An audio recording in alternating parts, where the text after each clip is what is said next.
Muy bien. Hola, ¿qué tal a todos? Muy buenas noches, muy buenas tardes también a quienes se están sumando a esta actividad. Vamos a empezar con esta clase. Muy bien, si sabemos que está ya programada tanto el día de hoy como ya mañana, nuestra última clase. Vamos a ir realizando también las actividades prácticas, las cuales obviamente las estamos programando. Y bueno, vamos a empezar con nuestra primera actividad. Bien, perfecto. Bueno, entonces ustedes ya saben la modalidad en la cual nosotros usamos para justamente las actividades, tanto la parte teórica como la parte práctica. Bueno, nosotros ya tenemos muy en claro las capas de la piel, entendemos que en toda esta transición de la dermis hasta la hipodermis, hasta el plano muscular profundo, las agujas van atravesando de distintas capas. Pero ustedes se darán cuenta que tranquilamente en esta capa de la epidermis y de la dermis, principalmente, vamos a tener la presencia de los vasos sanguíneos, ¿no es cierto? En esta imagen, muy claramente, estamos observando la aguja, la cual obviamente va a ser insertada con este ángulo. Quiero que presten atención. 25 a 30 grados va a ser la inclinación que nosotros vamos a utilizar para justamente tener acceso a este vaso sanguíneo, a estas venas. Nosotros tenemos muy claro, también como vimos en la imagen anterior, de que estas agujas van a perforar las capas externas de la piel, la capa córnea, que esta es la que ustedes están viendo, para luego ir entrando en un poco más de profundidad y llegar justamente hasta estas otras zonas un poco más profundas. Bueno, ¿qué sería entonces la vía intravenosa para nosotros? Es toda, absolutamente toda vía en la cual nosotros en forma parenteral, recuerden que hemos hablado también de este concepto muy claro en cuanto a lo que es parenteral, en cuanto a lo que es enteral.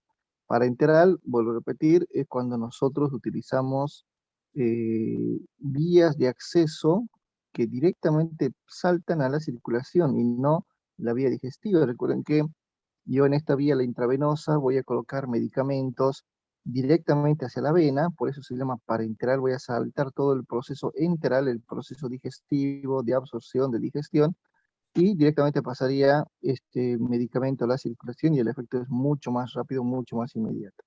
Entonces, es la vía parenteral en la cual todos los medicamentos que van a ser administrados van a ingresar a nuestro organismo por diferentes venas de nuestro cuerpo. Eso significa que yo tengo una gran, pero gran gama de vasos sanguíneos en los cuales vamos a ir introduciendo o accediendo, mejor dicho, a estos vasos, estas venas para poder administrar.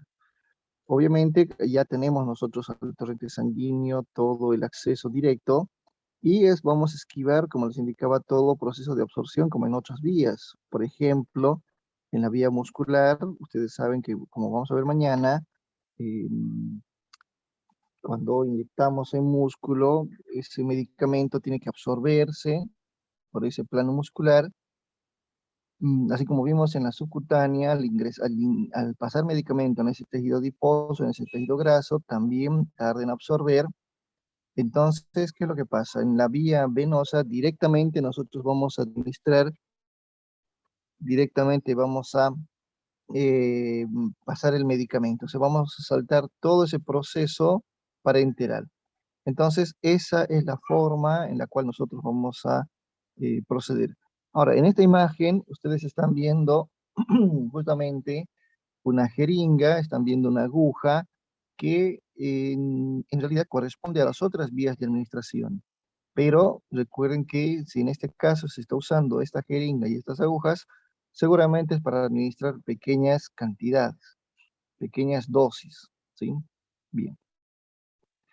Es importante que todos, absolutamente todas esas personas que van a realizar estas técnicas invasivas tengan conocimiento más que todo de la concentración, de la preparación, de la precisión de todos los fármacos que van a ser administrados en la circulación. Entonces hay que tener en cuenta los factores que siempre hemos considerado, como por ejemplo la reacción, la alergia. eh, si responden en forma muy exagerada al efecto del medicamento, o en forma indeseada, cosa que serían los efectos que nosotros no queremos, ¿no es cierto? Esos efectos secundarios, y obviamente conocer la dosis necesaria para cada caso. Normalmente este procedimiento se lleva a cabo por personal de enfermería cumpliendo las indicaciones de una receta, de una indicación médica. De todos modos, siempre el personal de enfermería tiene que estar seguro de lo que está por hacer. Incluso puede, y si bien queda cubierto por la receta, pero el enfermero o la enfermera tiene que también estar consciente de lo que está haciendo y observar en caso que sea necesario y llamar la atención si es que hay un error en la receta, en la dosis, en la medicación. Necesitamos siempre, como cualquier otra técnica, hacer asepsia y antisepsia de la zona. Recuerden que va a haber siempre un gran riesgo de infección, mucho más porque vamos a tener un acceso directamente a la circulación. Si yo utilizo agujas, utilizo jeringas contaminadas, agujas usadas, obviamente voy a generar una facilidad a que desarrollemos lo que sería una sepsis, un proceso infeccioso mucho más grave, una septicemia, ya que estamos en la circulación. Entonces, en esta vía tenemos que tener un control, como decía la lámina, exhaustivo, más que todo del paciente, de las constantes y de las reacciones. No puedo colocarlo, en otras palabras, parado, no lo puedo colocar en otras posiciones que no sea sentado o recostado, porque se supone que si se le baja la presión o hay un efecto del medicamento, ya quedaría acomodado en la silla o ya queda acomodado en la camilla o en la cama. Bien. Entonces, lo que usamos nosotros para las vías de intravenoso, justamente son cualquier aguja, cualquier jeringa que sea hipodérmica, pero principalmente la que vamos a manejar nosotros es una aguja verde, una aguja que si en su país no es verde, tiene que decir por lo menos 21G 825. Eso significa que es una jeringa que tiene un largo de 2,5 cm por un diámetro de 0,8. ¿Sí? Y justamente ya hemos mostrado todo este tiempo las jeringas, hemos mostrado las agujas, así que igual nuevamente Profe, vamos a volver, ¿sí? profe, disculpa, lo que pasa que yo las dos clases anteriores, como venía en el camino en clase porque no salía tarde del trabajo, entonces no he podido entender mucho específicamente con las numeraciones de las jeringas y con respecto a las letras. Si usted me podía explicar, por favor, ahora que estoy en casa. Gracias. Dale, no, no hay problema. Bien, déjame buscar una aguja. Bueno, para que vayamos ganando tiempo, vos sabes que nosotros tenemos agujas y que tenemos jeringas, que todas estas se van usando de acuerdo a la vía de administración. Por ejemplo, tal vez no viste las primeras clases, pero en la que usamos nosotros para administrar insulina, aquí te estoy poniendo una imagen, son esas jeringas pequeñas, delgadas, de color naranja, tienen un número. El número de esta aguja es 25G. 25G. Ahora, ¿a qué se refiere 25G? Significa que esa G es justamente por esa persona que ha creado, desarrollado esta categoría de clasificación de las agujas, pues se apellidaba Gauss, los Gauges, entonces directamente lo pusieron como G, donde el número y la letra te indican, más que todo el número, la letra se queda como G de Gauss. El número te indica que más grande es el número, cuanto más grande es el número, más pequeña es una aguja.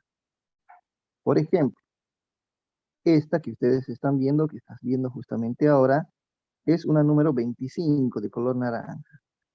La que nosotros vimos el otro día para hacer otra vía de administración, que sería una subcutánea para administrar anticoagulante, insulina, etcétera, utilizamos esta de color gris. Esta es muy grande, obviamente, pero es así, de color gris. que sería el número 27. Comparando la 25 con la 27, obviamente el 27 es un número más grande y por ende, cuanto más grande dijimos, la aguja va a ser más pequeña, más delgada. Hay otras agujas que son de color 30, número 30, color amarillo, donde se supone que al ser 30 es más grande que el 27, es más grande que el 25, por ende la aguja va a ser lo contrario, va a ser más delgada y más pequeña. Igual voy a volver a mostrar, cuando hagamos la demostración práctica ahora, voy a volver a mostrar, así no les va a quedar duda.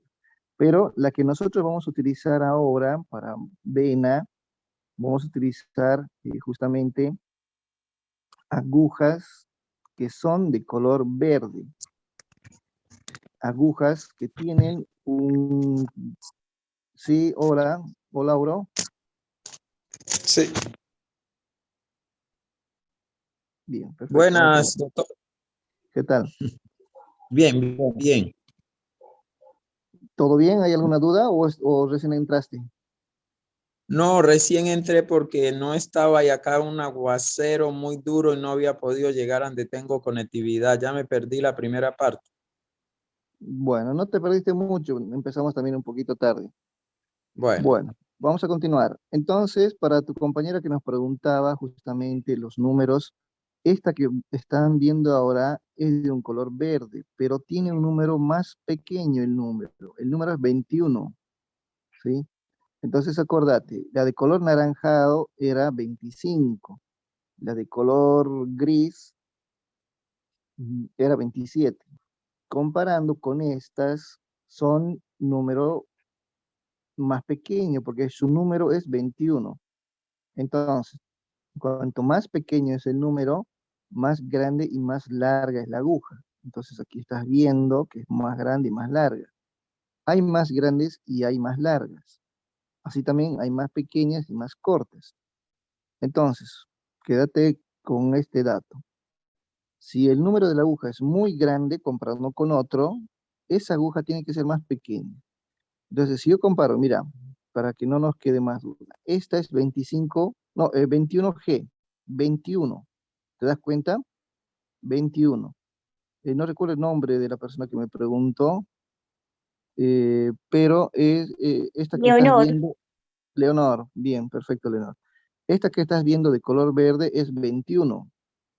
Si yo te presento una aguja de color naranja que es 25, se supone que esa 25 es mucho más pequeña, porque el 25 es un número más grande y cuanto más grande el número, más pequeña es la aguja, más delgada, más chica. ¿Se entiende,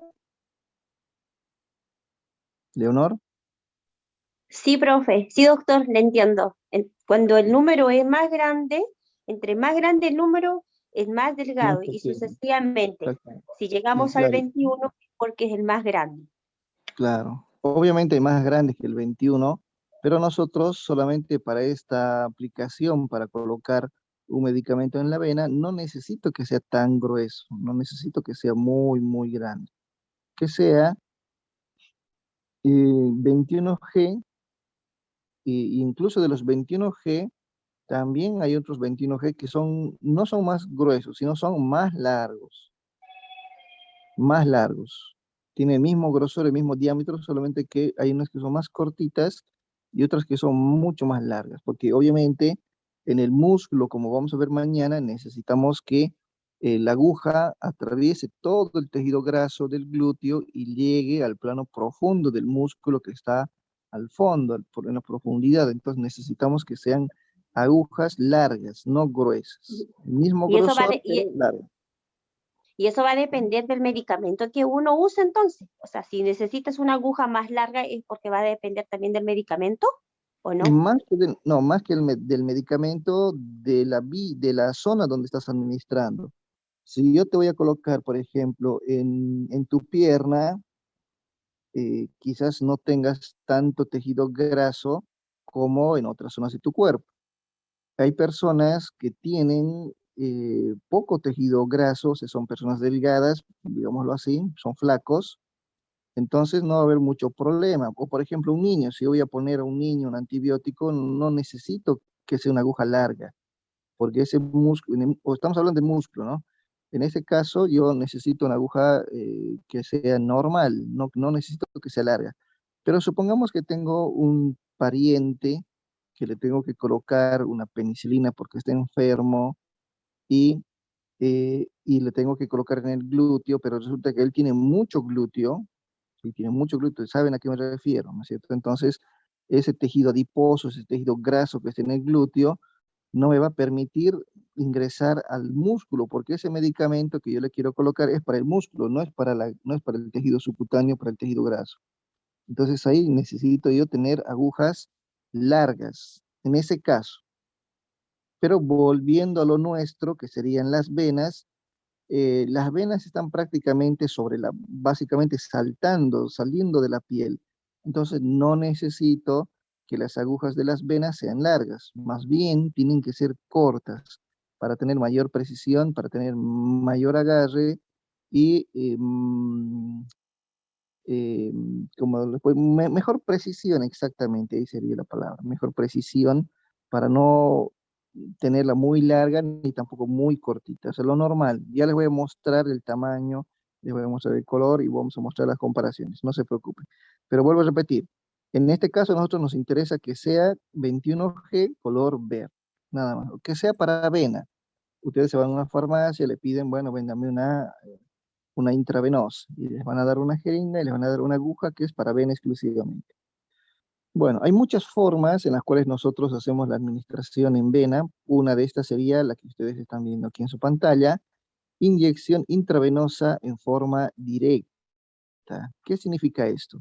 Que nosotros con nuestro medicamento directamente vamos a pasar a la vena. O sea, yo voy a agarrar la ampolla, voy a agarrar el vial, lo voy a preparar y voy a pasar directamente a la vena. No voy a hacer otra cosa.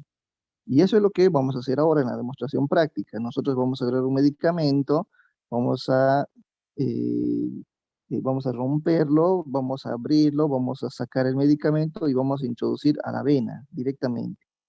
Entonces, ese sería este procedimiento. Uno de los tantos sería inyección en vena intravenosa directa. Entonces, lo podemos administrar desde la misma jeringa, usando ya una aguja de administración intravenosa también, y obviamente, dependiendo de los equipos que contemos, podemos tener quizás esas mariposas que antes se llamaban las butterfly, esas maripositas o palomitas, o catéter, o simplemente nuestra aguja, la que nosotros estamos utilizando. Aquí estamos viendo que es una aguja un poco más larga, en realidad esta sería para músculo, pero no importa, lo podemos usar. En el caso que no tengamos, también podemos utilizar el material con el que disponemos. Lo que está mal de esta imagen es en que el bisel, el ojito, tenía que ser para arriba, ¿sí? Bueno, pero no importa, no hay problema para un lado, arriba, abajo, eso ya depende de la técnica de la persona. Hay otra forma también de inyectar medicamentos en vena que sería la intravenosa diluida. ¿Qué significa eso? Que nosotros vamos a agarrar ese medicamento y vamos a diluir. Puede ser en una jeringa de 50, puede ser en un envase de 100 ml, no importa, pero vamos a utilizar directamente una gran cantidad para poder pasar este medicamento. Y obviamente en estos casos ya tienen conectado como un pequeño dispositivo, como una palomita, como una pequeña manguerita, aquí como ven ustedes aquí en su lámina, ¿sí? Ya queda insertado y queda como una manguerita y queda suelta este cono. Directamente a nosotros, cada cierto tiempo que requiera que le coloquemos el medicamento, lo limpiamos, lo destapamos y conectamos nuestra jeringa, como ustedes están viendo acá. Y luego lo volvemos a dejar en su lugar, lo tapamos, lo protegemos. Y esa es otra forma de pasar también medicamentos en vena sin estar pinchando varias veces. Esa es una. Bueno, esa es otra, ¿no? Y otra, que también es la última, que podemos pasar medicamento en vena, es la que obviamente no vamos a ver ahora porque es de otro taller, sería la infusión por goteo. O sea, voy a pasar el medicamento muy parecido a lo que vimos anteriormente, lo vamos a diluir, pero Esta vez lo voy a usar en suero, en soluciones de 500 ml o soluciones de 1000 ml. ¿Sí? O sea, voy a poner con goteo. Voy a poner el medicamento en vena por goteo. Lo anterior, lo primero, y lo que vamos a hacer nosotros se llama embolo, ¿sí? Vamos a agarrar una jeringa con mucha cantidad, vamos a administrar el medicamento en la vena y listo. Y termina nuestro procedimiento y listo. Normalmente son para una sola dosis o dos o muy pocas dosis, no son para repetir constantemente porque no tendría sentido pincharle todo el tiempo a nuestro paciente. Hay que tomar en cuenta también estos conceptos. Por ejemplo, el principio activo se refiere al componente principal de nuestro medicamento, ¿sí? No es lo mismo que el nombre comercial. El nombre comercial sería como el nombre del apodo que le pone el laboratorio, pero lo que a nosotros nos interesa es el principio activo, o sea, la composición de ese medicamento. Bueno, hay muchos Perdón, doctor, nombres que sí. doctor, perdón, un poquitito me podría, perdona, pero ¿cómo es eso en bolo, porfa, profe? Embolo significa que yo voy a agarrar la jeringa, voy a cargar el medicamento, puede ser una jeringa de 10, de 20 ml, y toda esa cantidad le voy a pasar en bolo, o sea, se llama en un solo tiempo. Normalmente a veces podemos tardar unos cuantos minutos, pero no le vamos a colocar un suero, le vamos a colocar un gran volumen de medicamento diluido en solución, en un suero, pero lo vamos a pasar en una jeringa. Ese es embolo, ¿sí? En cambio, Gracias, profe. en los otros yo voy a tener ya conectada una pequeña manguerita aquí, como ves en esta imagen, donde directamente vengo y coloco mi jeringa.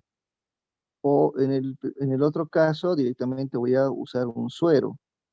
Usando un suero ya directamente no tengo necesidad de pinchar cada rato, directamente voy y coloco en el labón del suero y voy pinchando solamente el suero. Pero eso no lo vamos a hacer ahora, no corresponde a este tema. Lo que nosotros vamos a hacer es esto, lo que ustedes están viendo aquí en su imagen. Vamos a utilizar una jeringa, vamos a utilizar una aguja y una vena, nada más. No necesitamos más. Obviamente, una goma para torniquete, alcohol, algodón, guantes, las bolsas bolsas de recolección de residuos, descartador, lo normal y nada más. Bien. Entonces, eso sería lo que quería mencionarles. Aquí hay unas cuantas palabras que indican lo siguiente. Principio activo es el componente del medicamento. Tal vez mi ampolla, la que yo le voy a colocar es un medicamento que ayuda a las náuseas, al vómito, que se llame, me voy a inventar, supongamos que se llame Pacini, ese medicamento, ¿sí? Pero el laboratorio le puso de nombre eh, el Calmadolin, digamos. Entonces, ese sería el nombre comercial, pero a nosotros nos interesa el principio activo, o sea, de qué está compuesto, cuál es su composición, no el nombre comercial.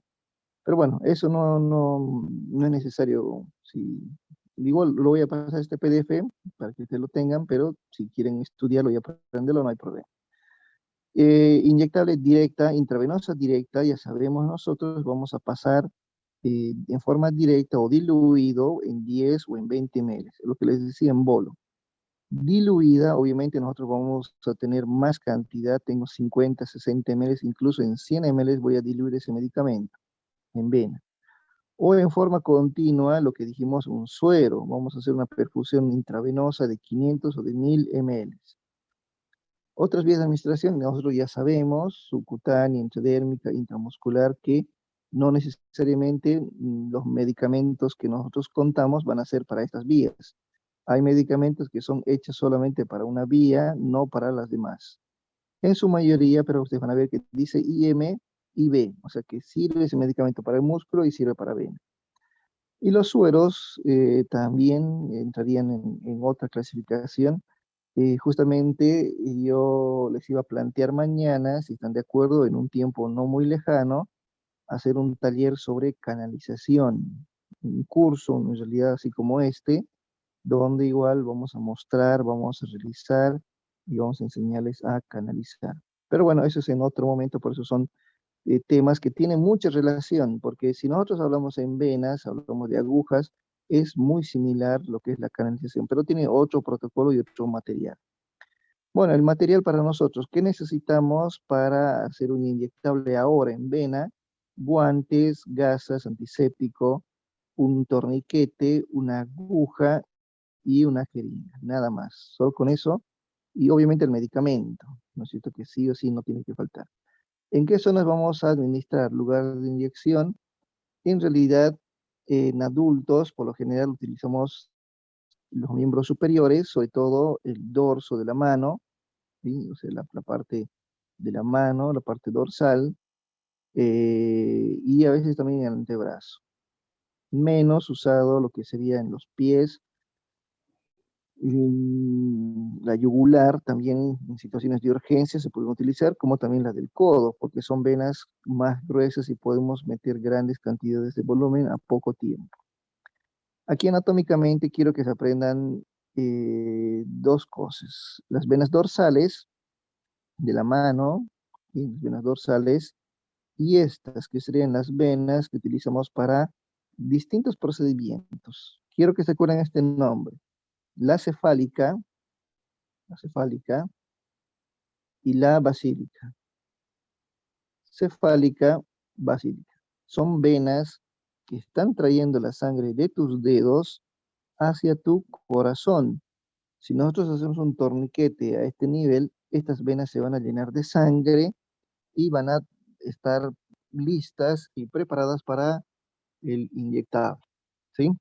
Entonces, esas son las venas cefálica, basílica. Aquí en el codo incluso tenemos venas más gruesas.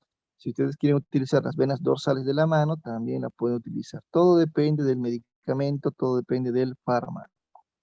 Pero igual hacemos el mismo procedimiento, como por ejemplo el torniquete que tiene que estar 4 dedos arriba de donde vamos a inyectar. Aquí se ve justamente la vena cefálica, aquí se ve la basílica, incluso se ve una vena media también. Las mismas venas que utilizan personal de laboratorio, fíjense cómo le están tomando una muestra de sangre, lo mismo también se hace el mismo procedimiento. Y en cuanto al procedimiento, ya para terminar la parte teórica, es lo siguiente, ustedes tienen que primero escoger un brazo, escoger una vena y conectar el compresor, en este caso un torniquete, una goma, un guante, cualquier elemento que nos sirva para hacer un torniquete. Teniendo ya nuestra vena seleccionada, vamos a inmovilizar esa vena, la vamos a sujetar bien, traccionando, como vimos en la intradérmica, como les enseñé, vamos a traccionar para que la vena no se nos vaya, no se nos escape. Hacemos la limpieza, asepsia y antisepsia, y con un ángulo de 20 a 30 grados introducimos con el bisel hacia arriba, ¿sí? No necesariamente tengo que introducir mucho. ¿Por qué? Porque la vena se supone que ya está afuera, tenemos que escoger venas grandes, gruesas, que se estén saliendo de la piel prácticamente para que sea más fácil y no tengamos ningún problema y nuestro procedimiento sea exitoso. Hacemos una pequeña aspiración para corroborar que estamos en vena y luego, bueno, va a haber sangre, va a refluir sangre, por ende, soltamos el torniquete, le pedimos que suelte el brazo, que relaje y pasamos el medicamento, nada más, en forma lenta, ¿sí? Una vez terminado, sacamos la aguja, hacemos una cierta presión para evitar que se formen los hematomas. Y en eso consiste el procedimiento, nada más, así de fácil, así de simple. Bueno, ya para terminar, contraindicaciones, en qué casos no vamos a hacer directamente en zonas donde la piel esté con alguna infección, en una zona quemada, alguna alteración, fístulas, hemodiálisis, queloides, zonas donde no podamos y tengamos un buen acceso. La complicación más grave que podemos tener son las famosas infecciones, ¿sí? Si yo no hago asepsia, no hago antisepsia, no utilizo material estéril, no utilizo guantes, no hago una buena limpieza de la zona, voy a dejar que ingresen muchos microorganismos a la circulación, y eso es lo que no queremos, porque van a entrar y van a generar caos, van a ser infección, una sepsis y se nos puede morir incluso el paciente. Entonces hay que tener mucho cuidado. Mucho peor también la flebitis, las venas las podemos lastimar, las podemos cortar, las podemos inflamar o las podemos quemar, se pueden alterar por el medicamento si lo pasa muy rápido. Entonces tenemos flebitis, una inflamación de las venas. Hematoma es una de las cosas que siempre van a pasar, no siempre, ¿no? Pero sí cuando hacen una mala técnica, cuando hacen cosas que no deben. Ya les voy a mostrar en la parte práctica también esa parte. Y bueno, inyección extravascular, o sea, que nosotros metamos el medicamento en otra zona que no sea la vena, ¿sí? Y obviamente se va a inflar toda esa zona porque se supone que no era medicamento. Eso, bueno, eso sería la parte teórica. Vamos a pasar ahora a la parte práctica. Mientras tanto, ustedes van a ir a preparar su material. Hacemos un recreo de 5 minutos nada más y empezamos con la transmisión, ¿sí? De todos modos, igual pueden ir haciendo sus preguntas si tienen ahora. Mientras voy preparando, dejo en altavoz el celular y bueno, en 5 minutos vayan preparando, nos volvemos a reencontrar. Doctor, no sé la primera parte que no pude escuchar.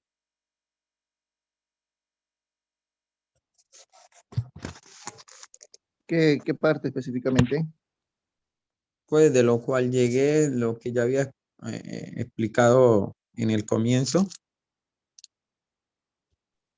En el comienzo no expliqué mucho más que cuando vos llegaste, tu compañera preguntó sobre las agujas, sobre el Mm, grosor, sobre los números. Entonces ahí sí, justamente enganchaste vos, donde empecé a mostrar lo que serían las agujas de color naranja, las verdes, y no, nada más, no sé, no había algo a igual. la otra pregunta era, eh, ¿cómo se hacen para tener pues el material, digamos, esta grabación? Porque yo no me he asesorado como de esto. Ajá. Bien, Katia te va a pasar la primera clase. Lo que pasa que a nosotros nos está pasando también Mencores, la grabación, y tenemos justamente nosotros la primera grabación, si la tenemos, seguramente Katia te va a hacer llegar, y en cuanto nos vayan haciendo llegar las otras grabaciones, también les vamos a hacer llegar, no se preocupe. Ah, bueno, gracias, gracias. Era eso. Muy bien. Bueno, entonces preparen su material y en cuestión de un par de minutos nada más vamos a empezar con la transmisión. Lo que necesitan ahora igual sería su jeringa y su aguja. Recuerden que tiene que ser una aguja de vena. Y si es que no tiene, bueno, con la que nosotros tengamos, no hay problema. Con eso vamos a trabajar. Bueno, en 3 minutos empezamos. Muy bien. Por favor, les voy a pedir si me pueden corroborar si estamos bien con la imagen y con el sonido para poder hacer la demostración de la actividad práctica. Si tenemos Sí, imagen y se tenemos nota, profe. sonido, por favor. ¿Sí? Ok, ¿Se sí. puede ver bien? Perfecto. Muy bien. Bueno, entonces lo que voy a hacer, perfecto, bien, gracias por confirmar. Antes de proceder y dar espacio al personal de enfermería, lo que quiero es que primero terminemos de reforzar ese conocimiento que nos quedó un poquito de duda en cuanto a las agujas, ¿sí? Esta es una aguja, como ustedes están viendo, 25G. Esta es una aguja 25G. Comparando con esta otra aguja que vimos ayer también, que es 27G. Aquí estamos viendo, lo vamos a colocar mucho más cerca ahí. Entonces vean que la aguja gris es 27. Al tener 27, obviamente es un número más grande.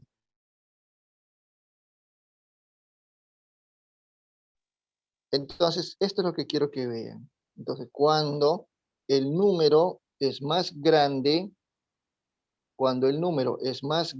en este caso sería 27 y este es 25, Este 27 es mucho más Delgado. pequeño, mucho más delgado. Exactamente.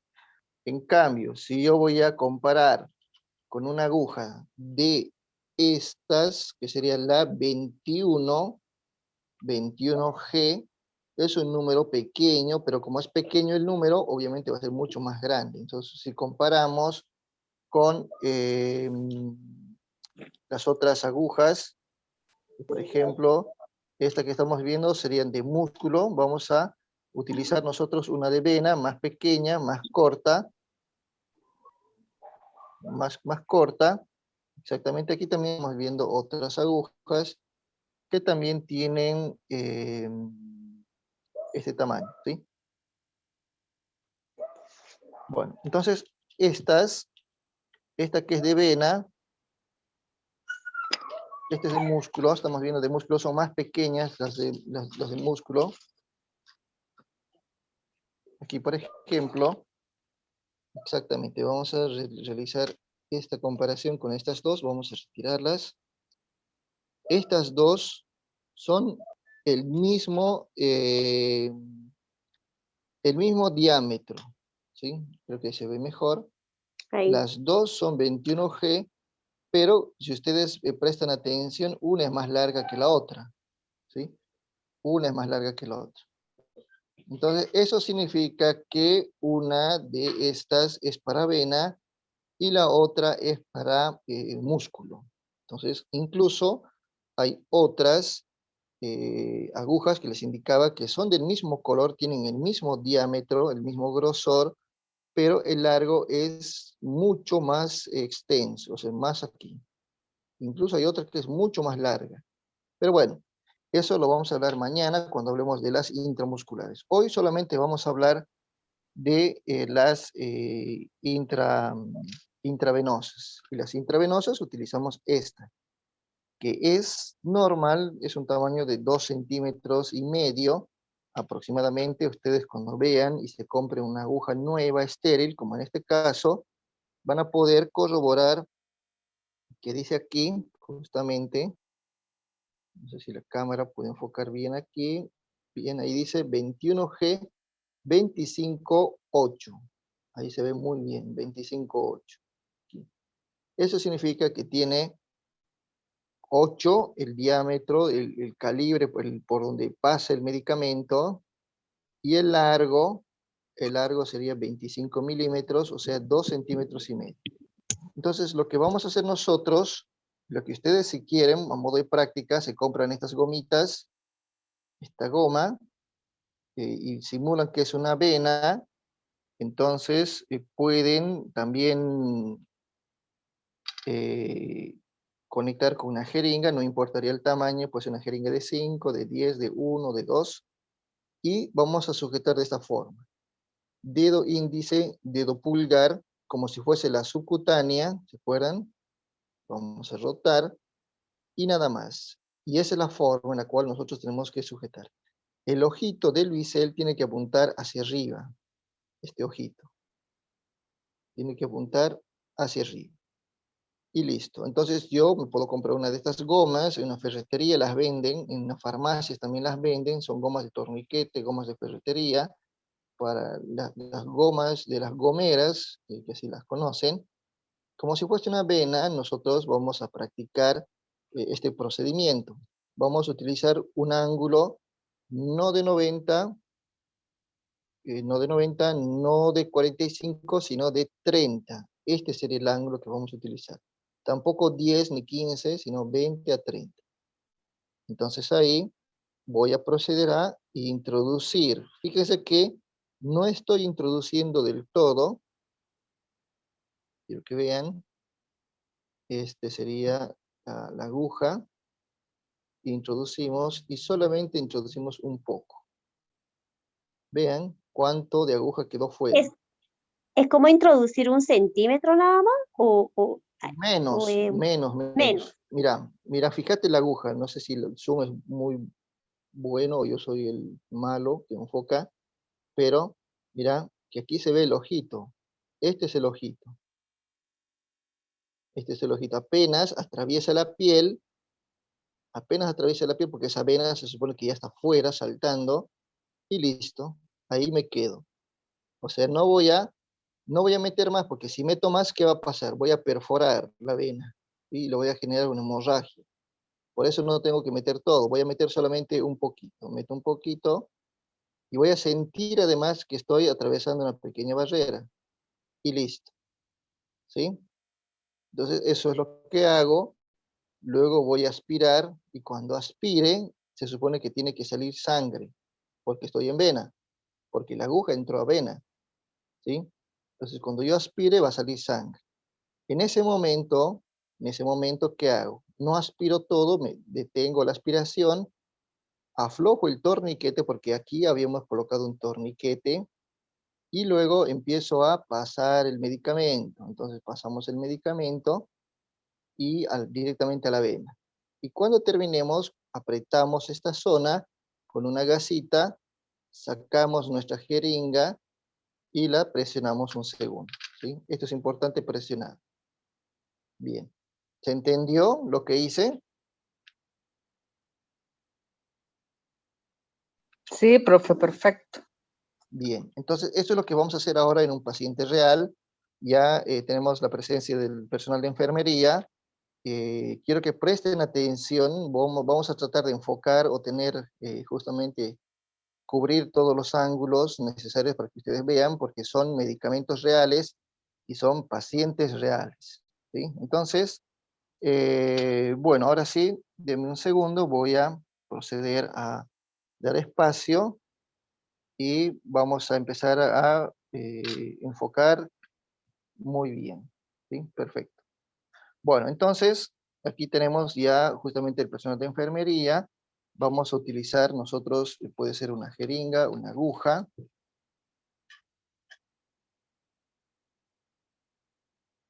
Bien. Bueno, en este caso, ahora sí, vamos a empezar.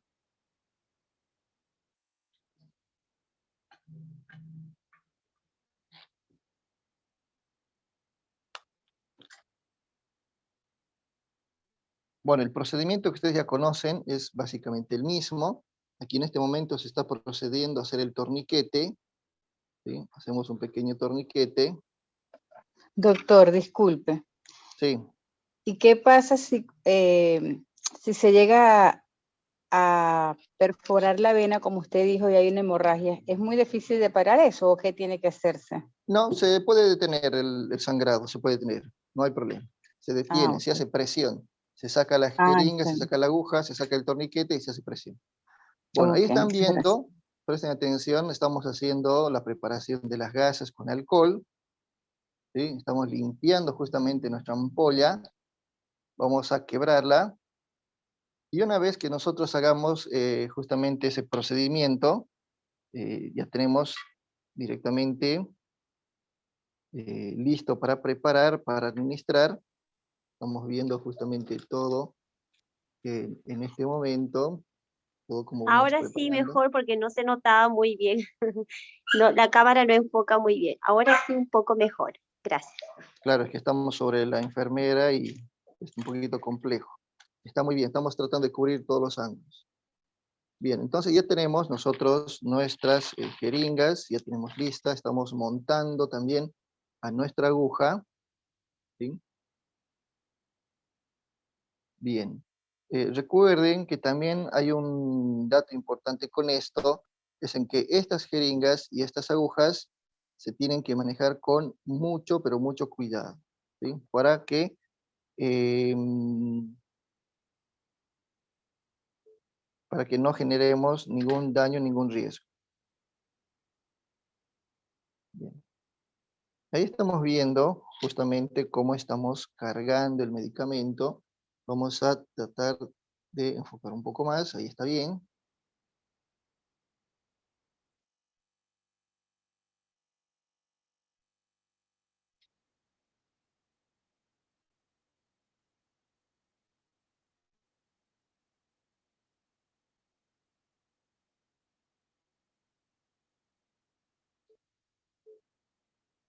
Bien, perfecto.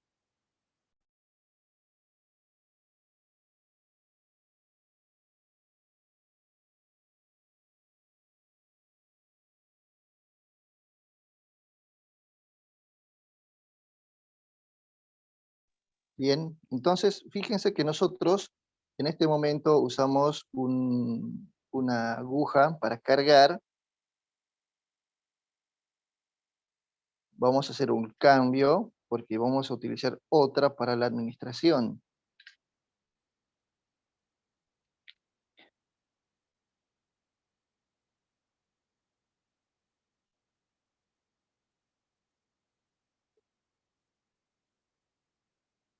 Bien, entonces ya tenemos listo. Vamos a volver a nuestro torniquete. Muy bien. Bueno, volvemos a nuestro torniquete. El torniquete, recuerden, tiene que estar por lo menos a unos 4 o 5 dedos lejos de donde nosotros vamos a administrar.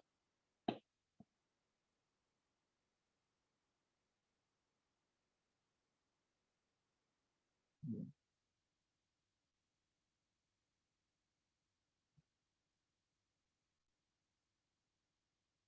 Muy bien, vamos a hacer un poquito más de zoom para que pueda verse.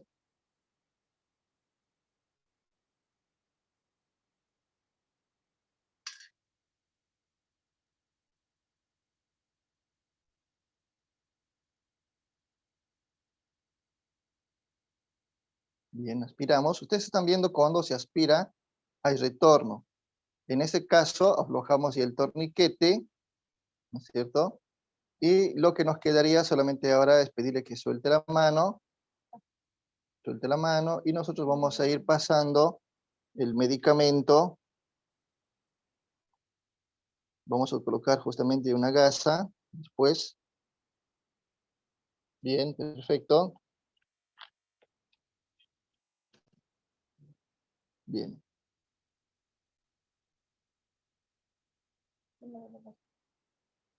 Pero una gasa, muy bien.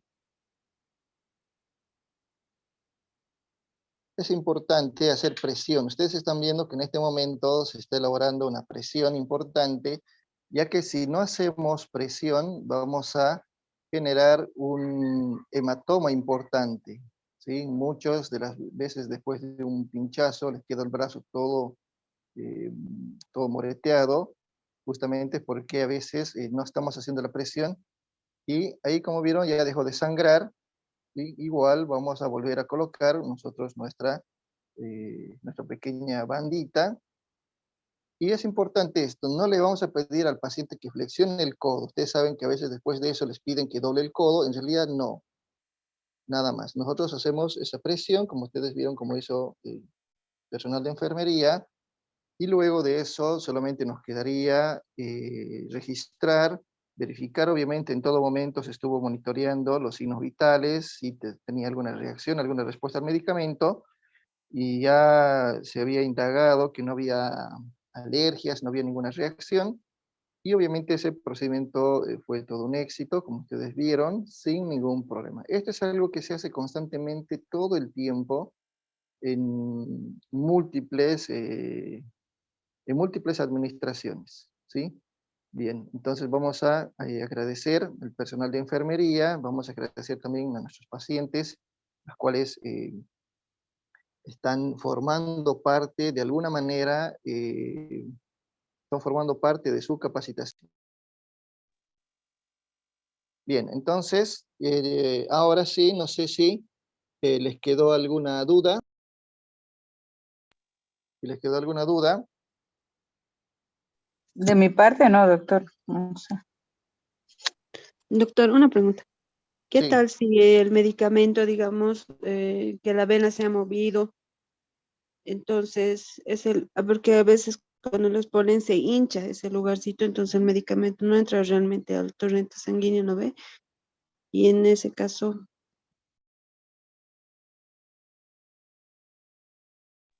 Bueno, en ese caso, lo que pasa es que cuando la aguja no ingresa a donde tiene que ingresar, que sería el interior vascular, entonces se infiltra. Ahí vos decís que se hace una pelotita, se va inflando. Esto se llama infiltración. Nosotros, si observamos cuando vamos administrando el medicamento que se está formando esa pequeña tumoración, esa pequeña burbuja grande de piel, tenemos que detenernos. No tenemos que continuar porque sabemos que no estamos en la vena. Y si no estamos en vena, lo único que vamos a hacer es quizás generar más daño a nivel vascular, más daño en el mismo tejido epitelial, que a la larga también le puede generar necrosis, puede generar alteración, dolor y hematomas importantes. Entonces quiere decir que podemos cambiar de brazo, o sea, ya lo introducimos ahí si no cambiamos de brazo, ¿cierto? Esa Claro, para vena no ya dejar que queda el medicamento descartada, haga- exactamente. Esa vena ya queda descartada, por ahora no nos sirve, ¿sí? En ese momento, recuerda que tenemos al otro lado, no sé si vieron, pero habían 2 o 3 venas ahí, una al lado de otra. Esa era la cefálica, y ahí tenemos también la basílica, que estaba también presente. En el caso que me quedaba cómodo, hubiese preferido cambiar al otro brazo que también tenía buenas venas. Entonces, no utilicen el mismo brazo, no utilicen la misma zona donde pincharon. Bueno, y como vieron, no es difícil. O sea, como dice alguien, es cuestión un poquito de animarse, nada más. Yo he visto muchas personas que en caso de extrema urgencia utilizaron los inyectables sin ningún protocolo, sin ninguna medida específica y bueno, por lo menos no salió nada mal, les salió bien en ese caso, pero hay otros que se les complica.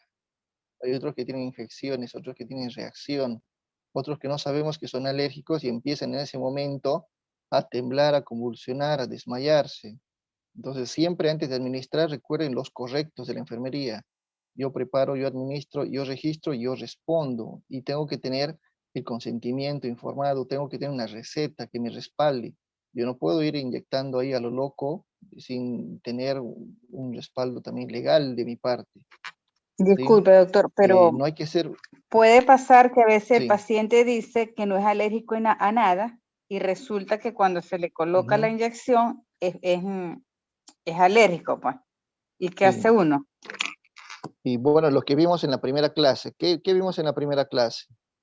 A mí se me Vimos fue la luz y no, esa clase no la vi porque se me fue. la prueba de alergia. En esa primera clase vimos nosotros los test de alergia, que sería la intradérmica.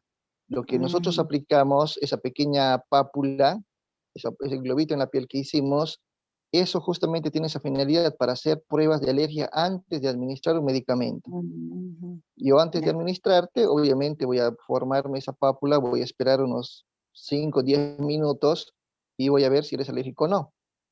Así hacemos con los medicamentos, ¿sí? Entonces, Sí. si no hay reacción, no Profe, hay problema.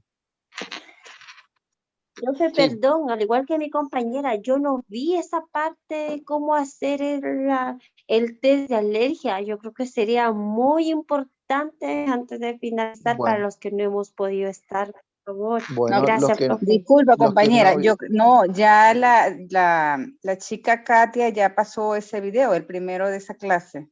Lo pasó hoy. Lo que pasa es que como se juntó esta, pues no he tenido la oportunidad de verla, pero ya Katia las pasó. bueno, los que no estuvieron en la primera clase, seguramente entonces son ustedes, pero lo van a ver.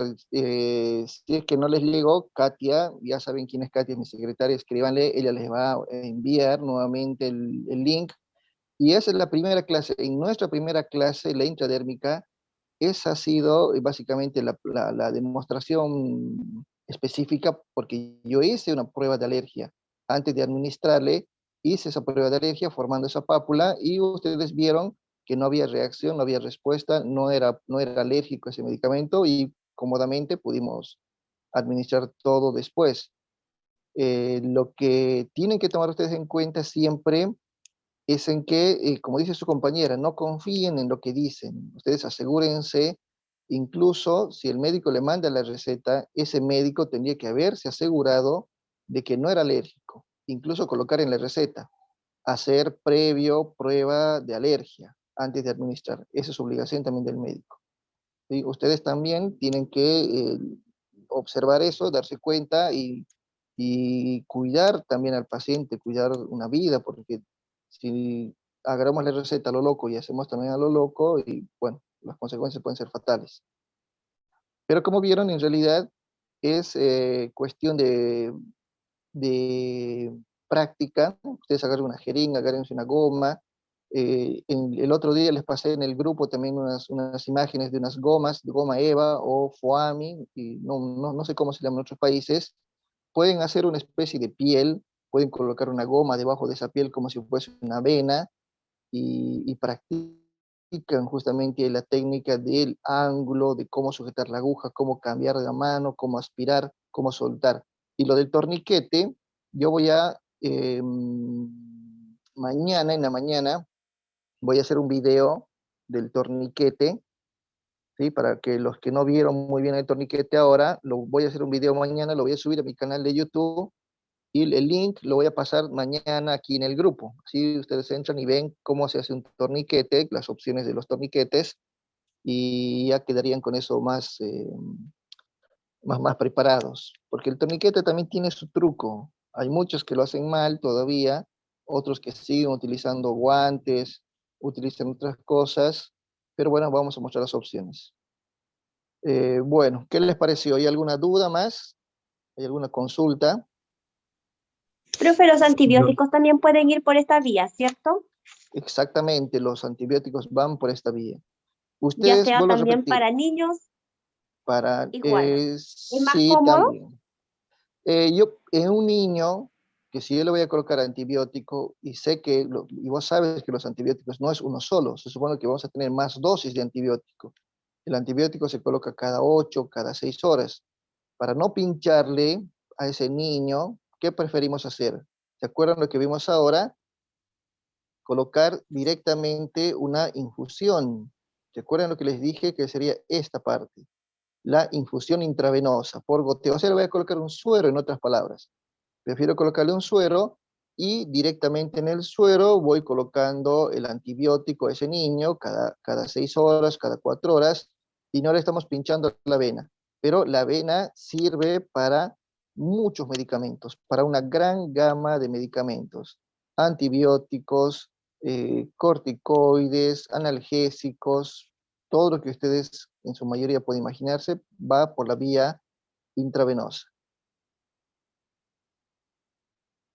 Doctor, Sí. pues uno normalmente cuando los que alguna vez hemos tenido pacientes en hospitales o que ya fue hospitalizado, pues esos procedimientos, digamos, uno los ve, que gracias a Dios usted lo está haciendo con la técnica, con la pedagogía, la enseñanza, pero pienso que de pronto debe ser como muy ajeno a estas prácticas a una persona que no haya estado hospitalizado o que no haya llevado a algún paciente y le haya tocado que asistirlo.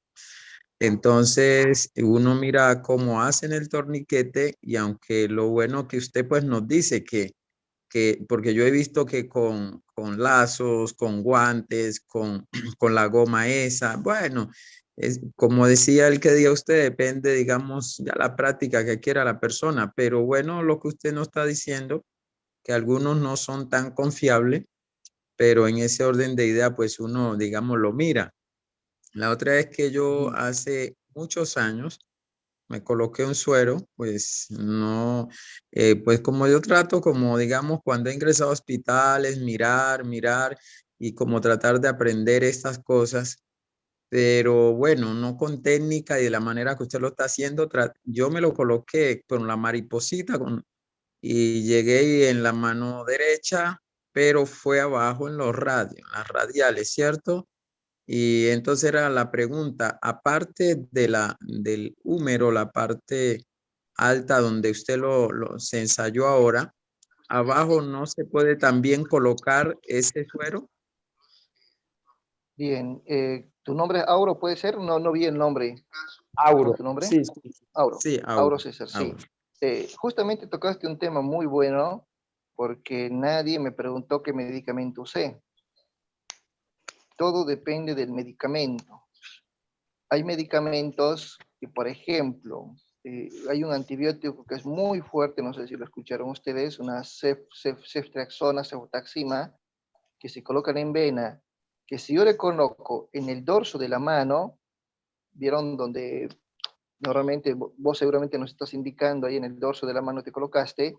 Si yo coloco ese medicamento en esa zona, porque tal vez tenía buenas venas ahí cerca de los dedos, ahí en el dorso de la mano tenía buenas venas, y yo quiero colocar ahí, hay medicamentos que queman las venas delgadas, queman, lastiman y generan flebitis, hematomas, coágulos, y eso es peor, eso es una complicación mucho más grave. Entonces, lo que ustedes tienen que tomar en cuenta, que el medicamento a veces puede ser un poco tóxico, un poco, para que me entiendan, un poco ácido, o sea, un medicamento que quema la vena. Entonces, lo que no queremos es eso. Por eso, la enfermera seleccionó una vena del antebrazo, de la flexura del codo, porque esa vena era un poco más gruesa que las venas que tenía en la mano. Ahora, hay medicamentos que no son tan fuertes que puedes colocarlo en el dorso de la mano, en la parte de abajo de la mano, no hay problema. En realidad podemos colocar en muchas partes, en el cuello, en la frente, en la parte de la sien, en la cabeza, en los tobillos, en los pies, en la ingle, en muchas zonas, porque son venas lo que nosotros vamos a pinchar. Entonces podemos hacerlo, pero dependiendo del medicamento. Hay medicamentos, como te decía, si vos ves que tiene tu paciente una vena muy delgadita en las manos y vos querés pinchar ahí, incluso querés hacer una canalización, etcétera, se te va a romper esa vena y le va a generar un hematoma en todo el brazo. Entonces, todo depende del medicamento. Muchas gracias, doctor. Muchas gracias. Bien. ¿Hay alguna duda más, chicos? Doctor, una preguntita. ¿Y cómo es la diferencia entre la arteria y la vena? Las venas son superficiales. Vos haces un torniquete y vas a ver a una vena. Las arterias no, las arterias están pegadas al hueso, son profundas. Y la sangre tiene otra coloración, es un color más brillante. Ustedes vieron esa sangre de la paciente, era una sangre oscura, ¿sí? Y eso no tiene nada que ver con el color de la piel ni nada. Eso es porque esa sangre de la vena tiene dióxido de carbono. La sangre de la arteria tiene oxígeno, por eso tiene un color más claro, más rojo, más brillante. Y las venas son superficiales.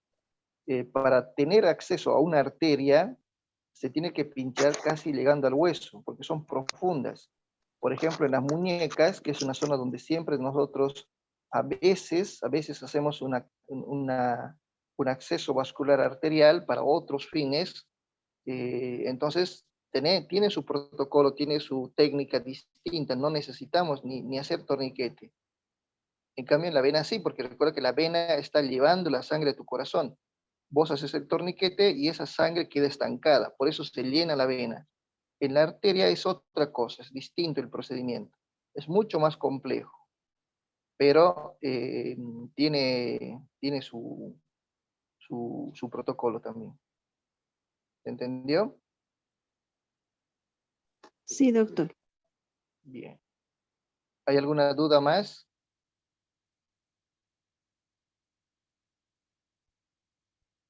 Bueno, si no hay ninguna duda, no hay problema. Igual, si se les ocurre una pregunta más adelante o no se animan a hacerlo ahora y lo quieren hacerlo después, en privado o en el grupo, saben que está ahí Katia, la secretaria, y estoy también en el grupo, nos lo hacen llegar, no hay problema.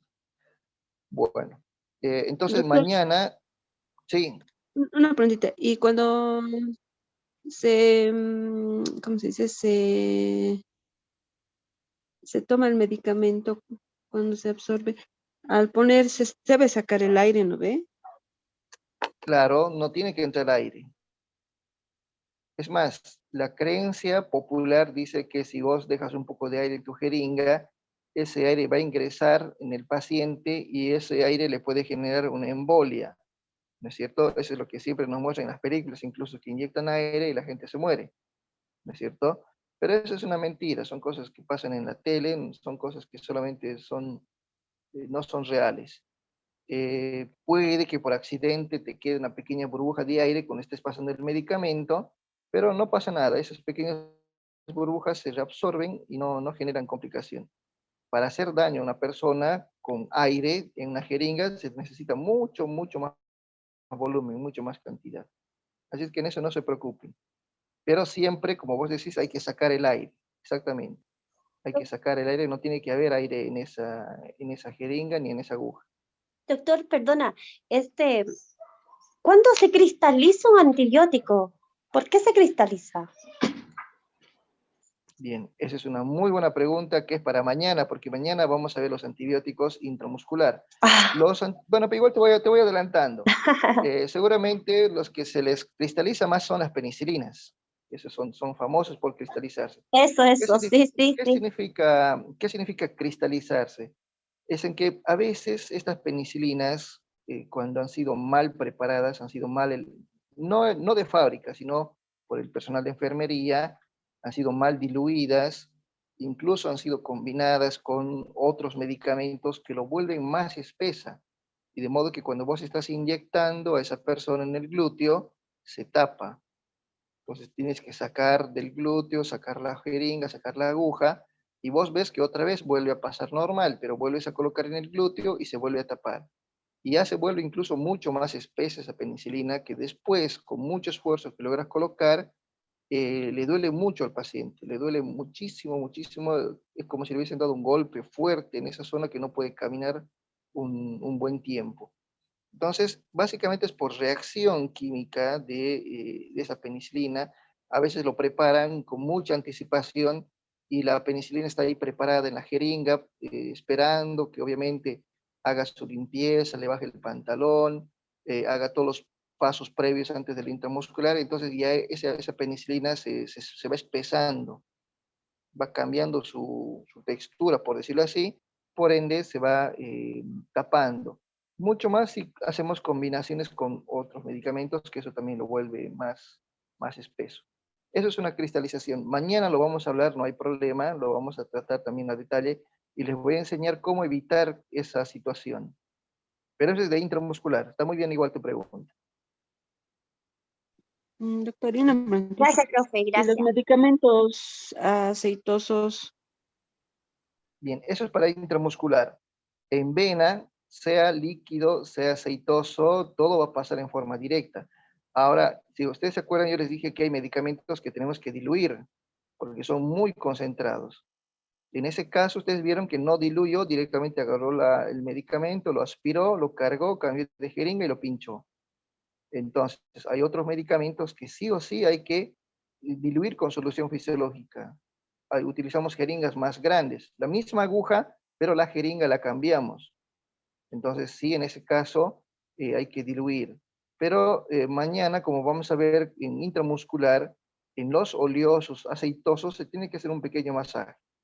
Pero los medicamentos líquidos normales no es necesario. ¿Qué medicamento ha usado, doctor? Bien, recién me preguntan. Utilicé complejo B.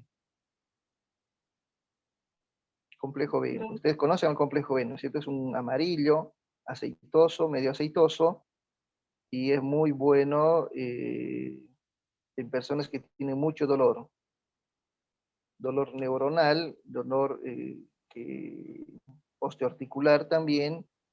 Entonces les ayuda mucho en sus articulaciones combinado con otros medicamentos más. Es complejo B, es muy bueno. Es Es vitamina como la B, neurobiota, doctor. exactamente. Solamente que yo lo digo complejo B para no hacer publicidad. Es vitamina B. Ustedes B1, B3, B6, B12, lo que ustedes encuentran en las farmacias, es eso lo que utilicé.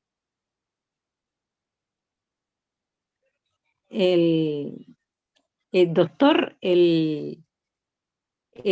uno para ponerse esa neurobionta tiene que ser recetada o se la puede eh, uno colocársela cada Eh, 6 meses. a uno mismo, colocarse uno mismo, Claro, o por su cuenta, comprarla y vuelvo a que repetir lo que se la inyecten. dije antes. Hay medicamentos, por ejemplo, este medicamento se vende sin receta, se puede comprar. ¿De dónde sos vos? ¿De Bolivia? Chile, Chile. Bueno, no estoy muy actualizado con el cambio del peso chileno, pero la última vez que yo fui a Bolivia, cada ampolla salía a 2 pesos, 2 bolivianos. No sé cuánto es el cambio por allá, pero no son caros. Si vos te compras de marca, si vos te compras un genérico de una marca importante, digamos que no vamos a mencionar, obviamente pagas más, pero hay eh, genéricos que son mucho más accesibles, que también tienen el mismo efecto. Doctor, ¿le puedo hacer una pregunta? Como habló del complejo B, Sí. la vitamina B12, ahí sí que hay que tener un nivel, hacerse un nivel de vitamina B12, primero el examen antes de aplicarla, ¿no? Porque tiene un rango. Sí, como en todo, o sea, no es que digamos yo voy a agarrar y me voy a inyectar, me voy a poner cualquier cosa. Hay medicamentos que ya están adecuados, digamos, para una dosis que más que para cumplir un déficit de vitamina B, son para cumplir otros efectos. Pero sí, en estos casos, sí, se hace una pequeña prueba. Gracias. Se llama cobalamina. Seguramente ustedes ya saben bien los nombres de las vitaminas, de la vitamina B, que Porque también la yo podemos... le solicité al doctor, doctor, yo quiero saber mi nivel de vitamina B12, ¿me lo puede aplicar en la receta? Y ahí me lo dio porque él no lo estaba solicitando. Y es muy importante saber su nivel de vitamina B12, porque la falta de eso da anemia también. Claro, son muchos, en realidad, si no me equivoco, creo que era más de 160 picogramos, si no me equivoco. Eh, va a depender justamente también de muchos otros factores. Yo, como te Ah, decía, hay hablar de la anemia a causa de solamente una vitamina es muy poco, porque en realidad es un tema mucho más grande, mucho más amplio. Pero sí, sí, yo no, no hemos usado con el fin, digamos, de reponer una pérdida, sino más que todo para cumplir una dosis que tenía esa paciente con una indicación que justamente tenía de su neurólogo. Entonces aprovechamos ah, que trabajamos con personal de enfermería, dijeron, bueno, tengo un paciente que tengo que inyectarle solamente complejo B para terminar su dosis, entonces por eso lo invitamos y vino ahora. Pero en realidad vos, como mencionaste, estás muy bien, necesitamos no solamente en la vitamina, sino en todos los otros componentes orgánicos que tenemos. Necesitamos saber cuánto tenemos para hacer un ajuste, no solamente con medicamentos, sino con la misma dieta, con la misma alimentación. claro. Profe, ¿lo puedo interrumpir un Gracias. poquito? Sí, Profe, sucede de que unos niños adolescentes dejaron de comer carne y empezaron a ser vegetarianos. Entonces el médico les dijo que tenían que administrarse el complejo B es más seguido. Eso se lo dijo así. Entonces, mi pregunta es, doctor, ¿eso te tiene que hacer un examen los muchachos para que empiecen a administrarse el complejo B? Porque ¿qué edad si ya tienen no los comen jóvenes? carne, son 14 y 15 años. 14, 15 años. ¿Mm? En realidad, no es que porque ahora van a dejar de comer carne para siempre, van a Ya necesitar... dejaron hace 2 años. Entonces el médico les dijo que no era Ah, bueno dejar de comer carne, pero y si ya dejaron, probablemente iban a tener muchos problemas. Entonces que empezaran a administrarse la vitamina del complejo B. pero esto tenía que haber sido con un dosaje previo, porque se supone que ellos tienen que hacer, como dice su compañera, hacer un control constante de cuánto están sus niveles. Porque si bien eso no es una fuente ideal de vitamina B12, pero tendría que ser muy regularizada. No sé cada cuánto y cuánto se administran, porque eso tiene que tener una dosis específica. para Ya, ok, cada o uno. sea, si van a ser vegetarianos, entonces se tienen que administrar, pero claro, con una previa evaluación de cuánta dosis, pero se tienen que administrar. Claro, yo no sé qué les dijo ese médico, porque en realidad se tiene que hacer primero un examen para determinar si ya tienes un año sin este aporte, primero hacer una reposición y luego mantener un nivel, un dosaje básico para mantener un nivel y tener una estabilidad en cuanto a los niveles, no dejarles así a su suerte, que se inyecten cuando puedan, o una vez al mes, qué sé yo. Eso se tiene que manejar muy, pero muy bien. Doctor, Hay un rango, doctor, ¿no es cierto? doctor, Sí, escucho, en relación con lo que escucho. pregunta la hermana, pues los niveles son de 300 a 900 y pues otros lo cifran de 200 a 900 y si el otro quiere, por ejemplo, al suspender las carnes, que la cianocobalamina de lo que es el complejo B se encuentra en las carnes, pero también está mayormente en la levadura nutricional. Es que la levadura nutricional tiene la suficiente cianocobalamina para que al consumirla, echándosela a los alimentos, a las comidas, se pueda adquirir de manera totalmente natural sin tener que pinchar o inyectarse. Ahora, la tiamina, la niacina, la riboflamina, el ácido pantoténico, la piridoxina, H7, la biotina, y el ácido fólico, como son hidrosolubles, se encuentran en la fruta, especialmente las vinotintos, las fresas, las moras, los arándanos, las uvas, Isabela, las chilenas. Todo esto están cargados de todo lo que tiene que ver con el complejo B, pues mayormente. Las demás frutas también tienen, pero mayormente esta. Entonces, si la persona deja comer carne, lo que tiene que consumir levadura nutricional y todas estas frutas, especialmente estas que mencioné, y como son hidrosolubles, va a tener acceso fisiológicamente a todas estas vitaminas y no va a tener deficiencia de estas vitaminas. Exactamente, Gracias, bien lógico tu aporte. compañero, se pasó, me voy a contactar.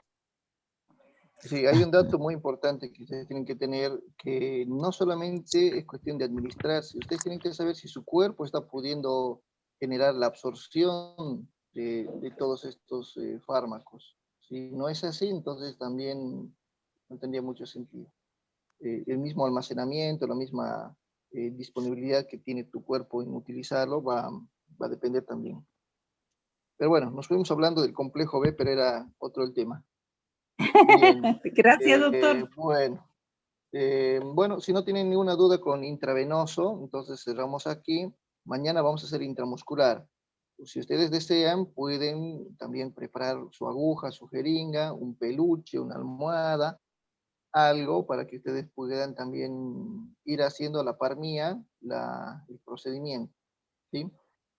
Bueno, creo que eso es todo. Muchísimas gracias. Nos estaríamos contactando mañana. Un saludo a todos ustedes y muchas bendiciones.